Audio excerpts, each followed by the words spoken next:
Você foi em janeiro de fevereiro, né? Serviço de Saúde do município de Dili registra caso de dengue muito atos CRS.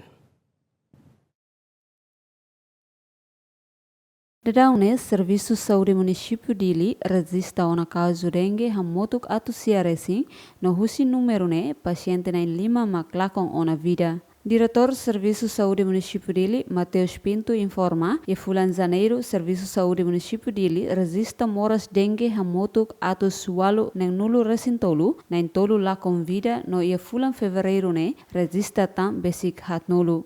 Kita colher quando dengue dados janeiro ita atinge 863 atos sualo neng resintolu mati neng tolu. Significa tak atos sualo neng makmoris mati neng tolu.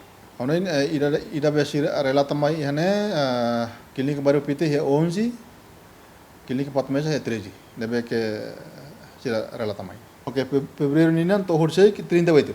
Total hamutu itu ya 931. 931.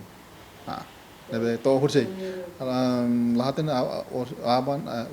abantan depois kita retok situação lá. Paciente nebe moras dengue equipa saúde resista né. Paciente balu enfrenta dengue ho tipo moderado, leve, several no dengue hemorrhage. Enquanto dados nacional konaba caso dengue acumulativo hamutuk rihung ida atus hat racing husi número ne nang maklakong na vida. Dilma Suzeti Zemen.